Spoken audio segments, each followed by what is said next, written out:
નમસ્કાર વિદ્યાર્થી મિત્રો, હું આશા પંડ્યા, વિજયનગર હાઈસ્કૂલ, નારણપુરા, અમદાવાદ.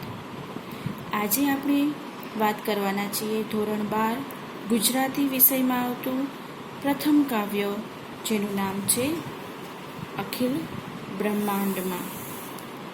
સૌ પ્રથમ આપણે કાવ્ય અને કવિનો પરિચય મેળવીશું.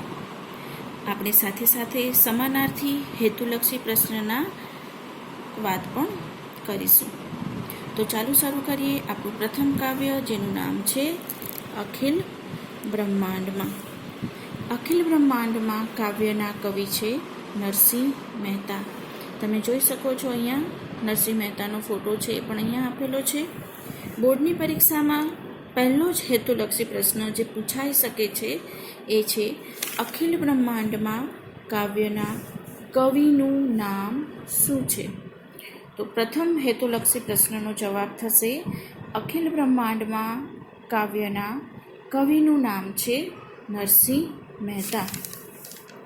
આ કાવ્યનો પ્રકાર મતલબ કે એનો સાહિત્ય પ્રકાર છે પદ અથવા તો ભજન.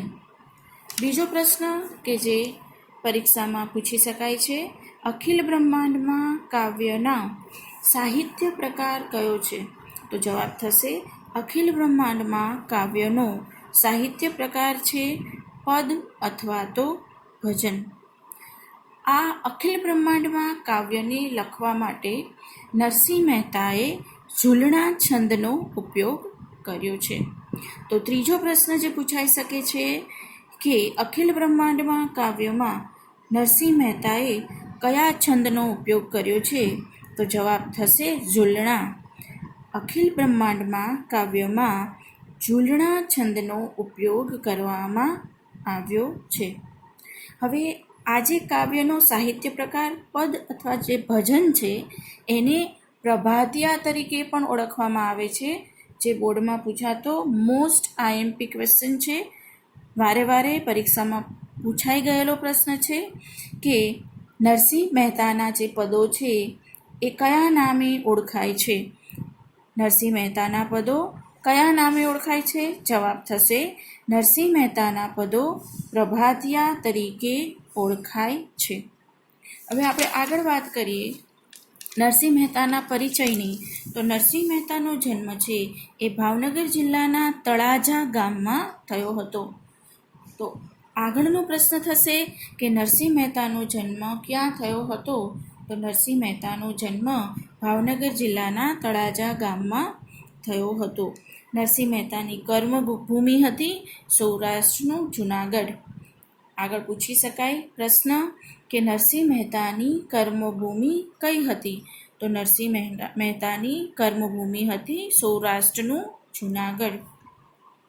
હવે નરસિંહ મહેતાના જે કંઈ પણ પદો છે કે જે એમણે લખ્યા છે એ બધા જ પદો છે એ લોકકંઠે પ્રભાતિયાથી પ્રખ્યાત છે.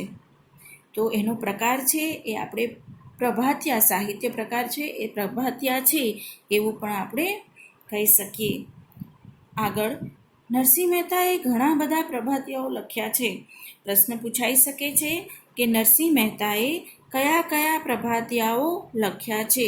તેનો જવાબ થશે ભોળી રે ભરવાણન, જળકમર છાંડી છાંડી, જાગની જાદવા, જાગોની જશોદાના જાયા વગેરે હૃદયસ્પર્શી પ્રભાતિયાઓ છે.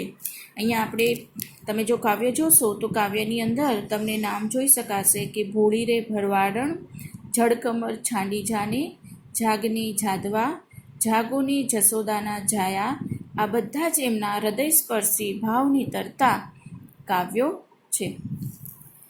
આગળ કે નરસિંહ મહેતાના જે પદો છે એના કેટલા પ્રકાર છે? તો નરસિંહ મહેતાના પદના 2 પ્રકાર છે.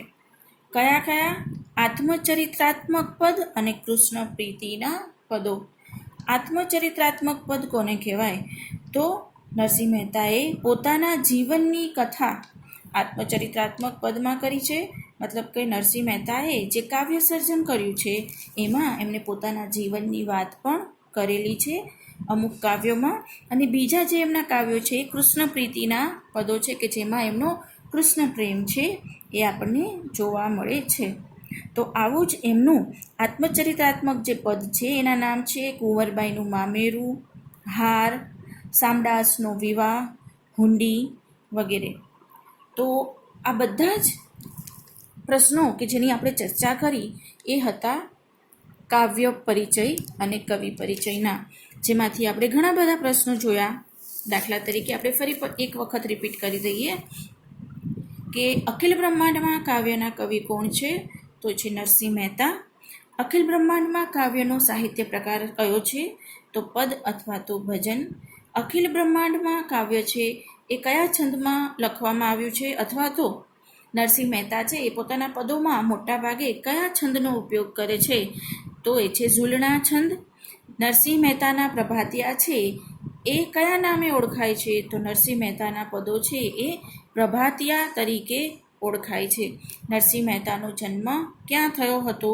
તો નરસિંહ મહેતાનો જન્મ ભાવનગર જિલ્લાના તળાજા ગામમાં થયો હતો. નરસિંહ મહેતાની કર્મભૂમિ છે એ કઈ છે? તો નરસિંહ મહેતાની કર્મભૂમિ છે એ સૌરાષ્ટ્રનું જૂનાગઢ. નરસિંહ મહેતાના જે પદો છે એ પદોના કેટલા પ્રકાર છે? તો છે 2 આત્મચરિત્રાત્મક પદ અને કૃષ્ણ પ્રીતિના પદો. હવે નરસિંહ મહેતાના પ્રભાતિયાના નામ આપો. તો નરસિંહ મહેતાના પ્રભાતિયાના નામ છે હોળી રે ભરવાડણ, જળકમળ છાંડી જાને, જાગને જાદવા, જાગોની જસોદાના જાયા વગેરે એમના હૃદયસ્પર્શી પ્રભાતિયા છે. આત્મચરિત્રાત્મક પદના નામ આપો.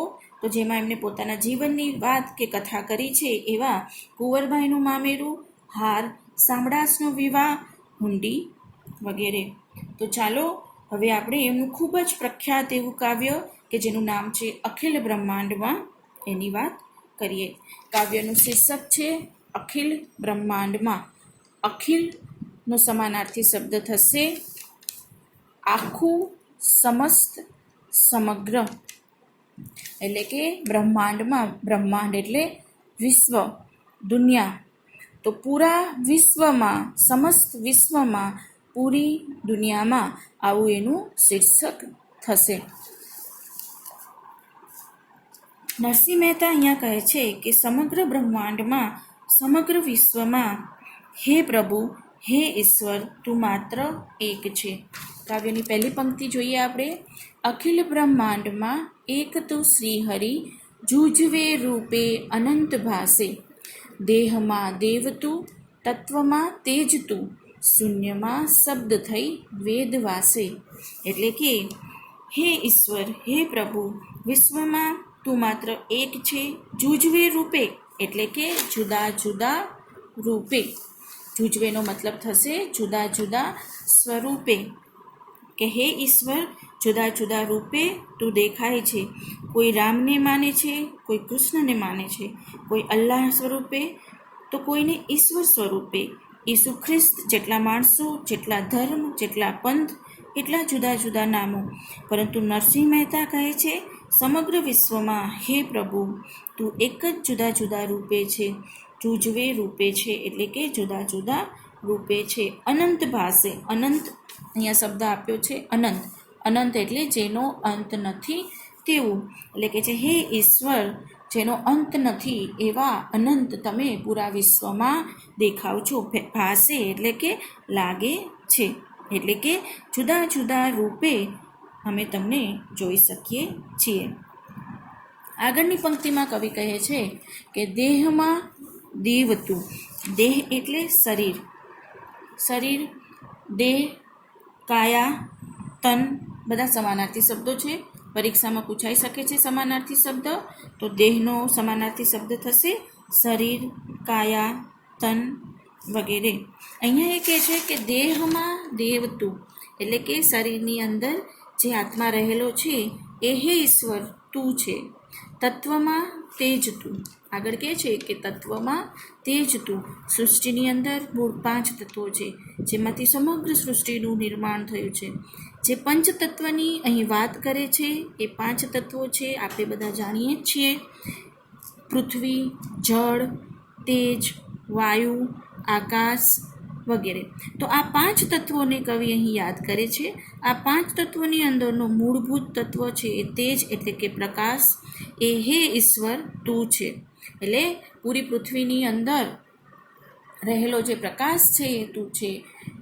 આત્મા, શરીરની અંદર રહેલો જે આત્મા છે એ પણ તું છે. આગળ કહે છે કે શૂન્યમાં શબ્દ થઈ વેદ વાસે.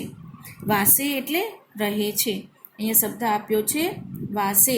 વાસે એટલે રહે છે, અથવા તો તમે કહી શકો કે વસે છે. જે એકદમ શૂન્યાવકાશ છે, જ્યાં કશું પણ નથી, ત્યાં પણ હે ઈશ્વર તું રહેલો છે. શૂન્યમાં શબ્દ થઈ વેદ વાસે, એટલે કે શૂન્યમાં શબ્દ થઈને આપણી જે વેદો છે એ વેદો રહેલા છે, એ પણ તું જ છે. એ વેદોના જે શબ્દો છે એ શબ્દો પણ તું જ છે. આગળ કહે છે કે પવન તું, પાણી તું, ભૂમિ તું, ભૂધરા, વૃક્ષ થઈ ફૂલી રહ્યો આકાશે. વિવિધ રચના કરી અનેક રસ લેવાને, શિવ થકી જીવ થયો એ જ આસે. આગળની પંક્તિ છે જેની અંદર કવિ કહે છે કે આ સમગ્ર સૃષ્ટિની અંદર રહેલું પવન, પાણી, ભૂમિ તું છે. મુખ્ય પંક્તિ છે આપણે યાદ કરીશું, જેમાં કહે છે કે અખિલ બ્રહ્માંડમાં એક તું શ્રી હરિ, જૂજવે રૂપે અનંત ભાસે. એટલે અહીંયા પણ એ જ વાત છે કે પૂરી સૃષ્ટિની અંદર જે કંઈ પણ છે, પવન, પાણી, ભૂમિ અને ભૂધરા એટલે કે ભૂમિને ધારણ કરનાર, એ બધું જ તું અને માત્ર તું જ છે. એ સમજવાથી આપણને પૂરા કાવ્યનો સાર છે એ આપણને અહીંયા સમજાઈ જશે. અખિલ બ્રહ્માંડમાં કવિ સંબોધન કરી અને ઈશ્વરને કહે છે કે તમે છો ભૂધરા. ભૂધરા એટલે કે શબ્દ સમૂહ છે ભૂમિને ધારણ કરનાર.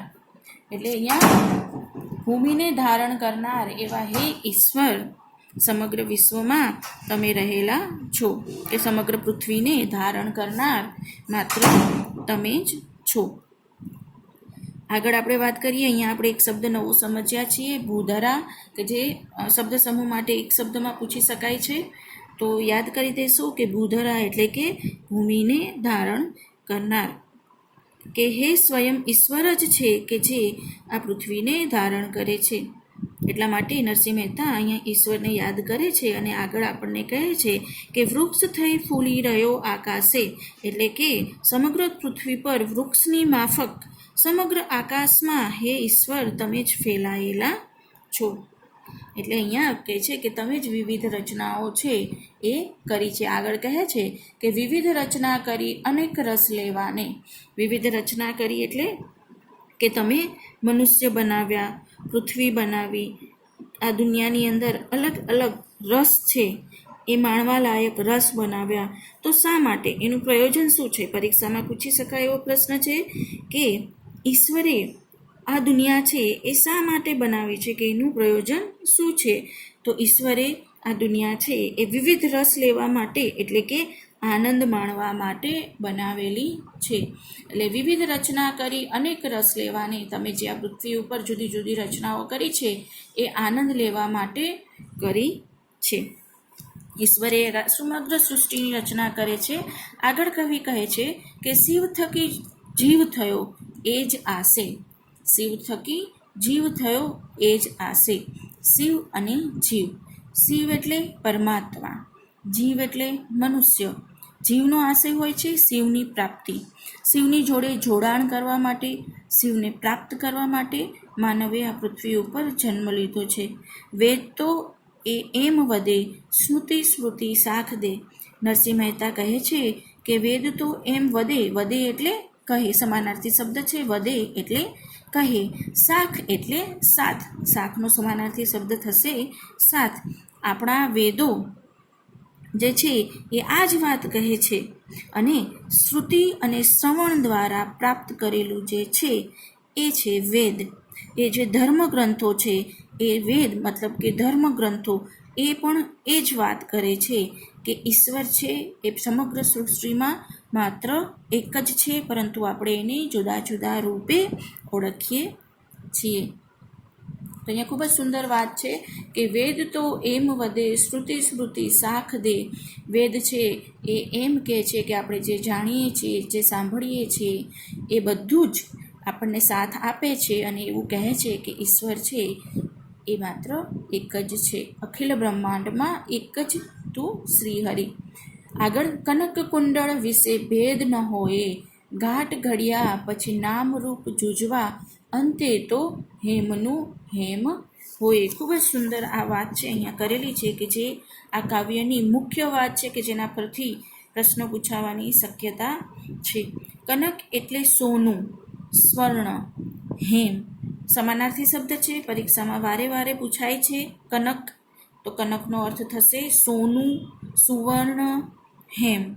તો અહીંયા કહે છે કનક કુંડળ ભેદ વિશે ભેદ ના હોય, ઘાટ ઘડ્યા પછી નામરૂપ જુજવા, અંતે તો હેમનું હેમ હોય. એટલે કે છેલ્લે તો સોનું એ સોનું જ છે, અંતે તો હેમનું હેમ હોય. એટલે અંતે તો સોનું છે એ સોનું જ છે. તો શું કહેવા માંગે છે કે કુંડળ એટલે કે આભૂષણ બંને અલગ અલગ છે.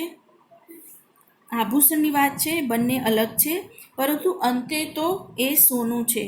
સોનાનું નામ છે વીંટી, હાર, બંગડી કે જે આપણે આભૂષણો સોનામાંથી બનાવીએ છીએ, આપણે પહેરીએ પણ છીએ, બરાબર. આપણે કાનમાં પહેરવાના કુંડળ, ગળામાં પહેરવાનો હાર, હાથમાં પહેરવાની બંગડી કે આંગળીમાં પહેરવાની વીંટી, આ બધા નામ જુદા જુદા છે, પરંતુ અંતે તો એ શું છે? સોનું જ છે.